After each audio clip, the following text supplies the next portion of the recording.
Sir हम बोलते हैं कि देश विदेश से लोग संकल्प भूमि पर आते हैं, तो हम देखते हैं कि विदेश से भी आए हैं, इंग्लैंड से भी आए हैं, तो इनसे बात करते हैं कि संकल्प भूमि पर आने का उनका मकसद क्या है, क्या पर्पज है और उनका क्या संदेश है। सर बताइए, पहले आपका परिचय दीजिए और संकल्प भूमि पर आप क्यों आए हैं वो भी लोगों को बताइए। मैं बाबा साहब के मिशन में पिछले 42 ईयर से काम कर रहा हूँ, इंटरनेशनली और नेशनली भी। और आज इस संकल्प भूमि पे मैं 2002 में पहली बार आया था, तो तब जो कुछ भी नहीं था, एक वो छोटी छोटी सी बाउंड्री थी, तो उसको देखकर मैं बहुत रोया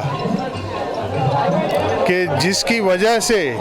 मैं दुनिया में घूमता हूँ, उसकी जगह देखकर मुझे कि वो ऐसी जगह, और शर्म आनी चाहिए मुझे। फिर बमशेफ की जहाँ कन्वेंशन थी, वहाँ डॉक्टर, इंजीनियर्स और काफ़ी ऑफिसर्स आए हुए थे, तो मैंने उनके सामने ये सवाल रखा कि आप कभी संकल्प भूमि गए हैं, जहाँ बैठ के बाबा साहब अम्बेडकर ने हमारे फ्यूचर का प्लान किया और जे संकल्प लिया कि उस फ्यूचर को, प्लान को मैं कैसे इम्प्लीमेंट करूँगा उसको, तो बहुत से लोगों ने कहा कि जी वो कभी गए ही नहीं वहाँ। तो फिर मैंने उनसे ये कहा कि भाई शेम ऑन यू, कि भाई आप लोग इतनी बड़ी लंबी चौड़ी गाड़ियाँ लेकर इतने बड़े बंगलों में रह रहे हो, और जिस जगह से आपको ये नसीब हुआ उस जगह कभी दर्शन भी नहीं आपने किए, जाकर देखा कि बाबा साहब का जो स्थल है उसकी क्या। तो वहाँ से एक चेतना चालू हुई थी कि भाई इसको अच्छा बनाना है। फिर बनते बनते अब मैं छठी बार आया हूँ जहाँ, तो आज मैं देख रहा हूँ कि भाई बहुत से लोग हैं, कभी जहाँ कोई लोग आते थे, आज वहाँ कम से कम मेरे सुनने के हिसाब से के 5-6 लाख लोग आए हुए हैं। तो इसकी पॉपुलैरिटी बढ़ती जा रही, जैसे जैसे चेतना हमारे लोगों के अंदर जा रही है कि ये हमारा तीर्थ स्थान है, ऐसा स्थान जहां बैठ के हमारे बच्चों के फ्यूचर की प्लानिंग बाबा साहब ने करी, और ऐसी रणनीति तैयार करी कि कितना माइट भी ब्राह्मण हो, कितना शक्तिशाली भी ब्राह्मण हो, कितना पढ़ा लिखा भी ब्राह्मण हो, मैं इस ब्राह्मणवाद को डिफीट करूंगा।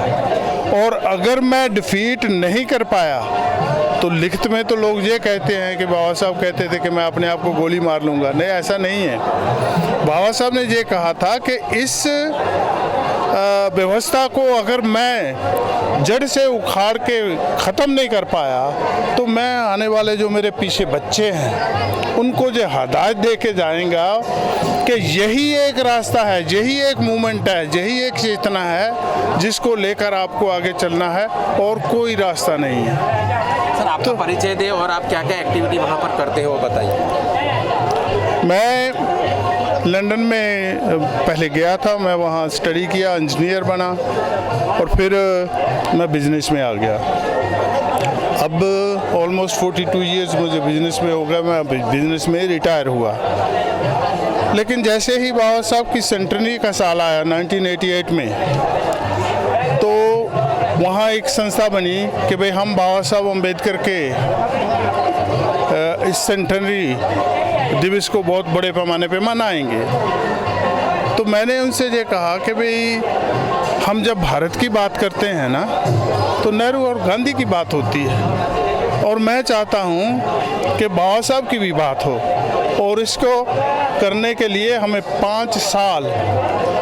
का प्रोग्राम चॉकआउट करना चाहिए, और मिलियंस पाउंड का एक प्रोजेक्ट करना चाहिए, जिससे कि हम सारे देशों में जहाँ जहाँ भी भारतीय बैठे हैं उनके साथ कम्युनिकेट कर सकें, उनको बता सकें बाबा साहब ने क्या किया उनके लिए, और उनको अपने साथ जोड़ सकें। और ये हमने 5 साल काम किया। और आपको मैं बताऊं कि भाई जो यूएनओ है, 1988 में हम 3 लोगों का डेलीगेशन जो था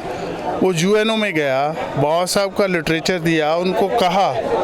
कि आप बाबा साहब को जहाँ रखो, पढ़ो,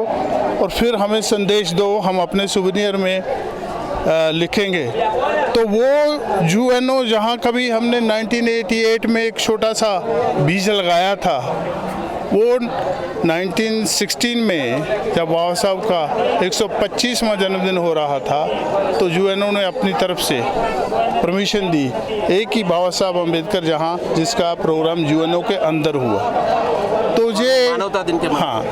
और ये उनकी एक अचीवमेंट थी। दूसरा ये था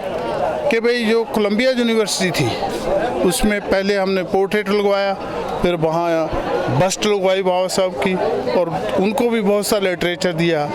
और जिसके बलबूते पे वहाँ के जो स्टूडेंट थे वो भी बाबा साहब को पढ़े और पढ़ के तैयार हुए। और उन स्टूडेंट्स में 2004 में कोलंबिया यूनिवर्सिटी ने एक फ़ैसला लिया कि हम अपना 250 साला मनाएंगे,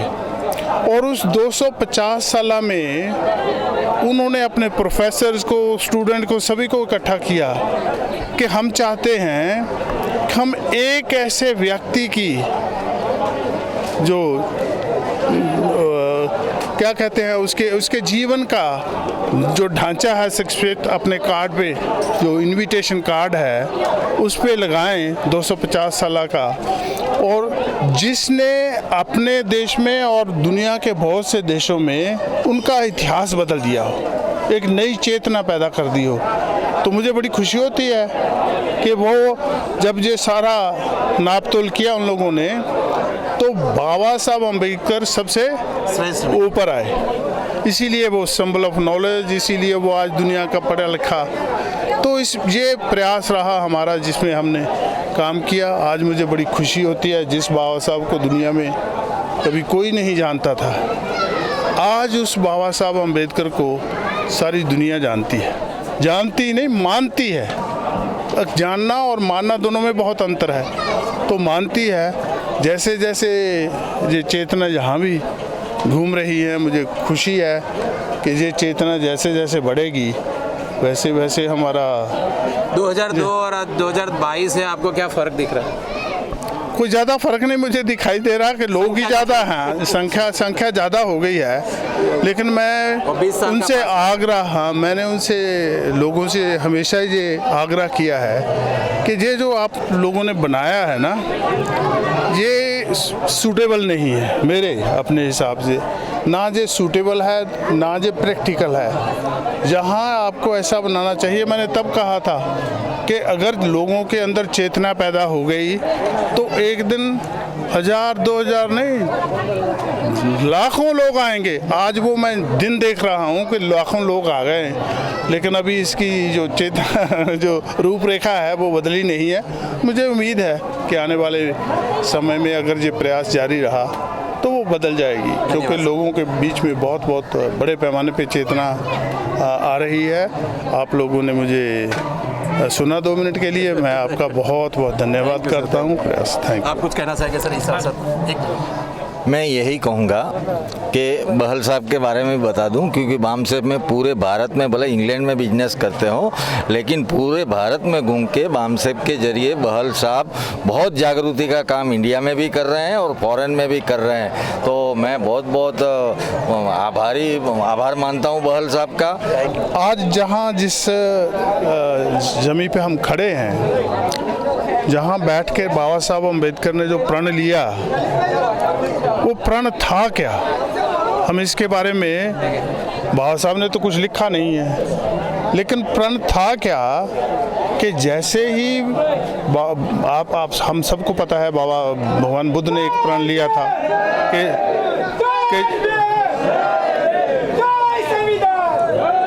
बोलिए थोड़ा मोटे से, कि जैसे भगवान बुद्ध ने एक संकल्प लिया था कि मैं आज इस पेड़ के नीचे बैठा तब तक नहीं उठूंगा जब तक इंसान दुखी क्यों है और उसके दुख का कारण क्या है और फिर उसका निवारण क्या है, ये सब मुझे पता नहीं चल जाता। तो यहाँ बैठ के बाबा साहब जब सोच रहे होंगे, उनके सामने भी ये सवाल आया होगा कि भाई ज्योतिराव फुले कहते थे कि भाई विद्या बिना मति गई, मति बिना गति गई, बीत गया, वो जो एक कहावत है उनकी। लेकिन आज मेरे पास भारत की सबसे बड़ी बुद्धि है, एजुकेशन है। और सयाजी गायकवाड़ के वो काम करने के नौकरी से पैसा भी अच्छा आ रहा, लेकिन मान सम्मान तो फिर भी नहीं हुआ। जिस वजह से मैं एजुकेट होके ये समझता था कि भाई मान सम्मान मिलेगा, वो तो मिला नहीं। तो वो वजह क्या है? वो वजह ढूंढने के लिए जब बाबा साहब अम्बेडकर सीरियस हो जाते हैं तो फिर वो प्रण करते हैं कि भाई जब तक मैं ये ढूंढ नहीं लेता कि मेरे साथ ये अन्याय क्यों हुआ और उस न्याय को ख़त्म करने का कैसे करना है उसका रास्ता नहीं ढूंढ लेता, तब तक मैं ये प्रण लेता हूँ कि मैं बैठूंगा नहीं। लोग कहते हैं ये जो सेंटेंस जो है कि वो बाबा साहब ने कहा था कि भाई मैं अपने आप को गोली मार लूँगा, ये गलत है। बाबा साहब ने ये कहा था कि जैसे मार आई थी बुद्ध के सामने ना, तो बाबा साहब के सामने भी ये थॉट आए होंगे, मंथन हुआ होगा। तो बाबा साहब ने भी ये कहा था कि भाई अगर मेरे लोग अनपढ़ हैं तो मैं उनको एजुकेट करूँगा, अगर मेरे लोग बिखरे हुए हैं तो मैं उनको इकट्ठा करूँगा, अगर वो मेरे लोग कोई मूवमेंट में हिस्सा नहीं ले रहे तो मैं उनके अंदर चेतना डालूंगा, यानी कि उनको एक मूवमेंट के लिए, एक प्रोटेस्ट के लिए, एक क्रांति के लिए तैयार करूंगा। अगर ये मैं काम ना कर पाया तो मैं आने वाले अपने बच्चों को आदेश दे के जाऊंगा कि यही एक रास्ता है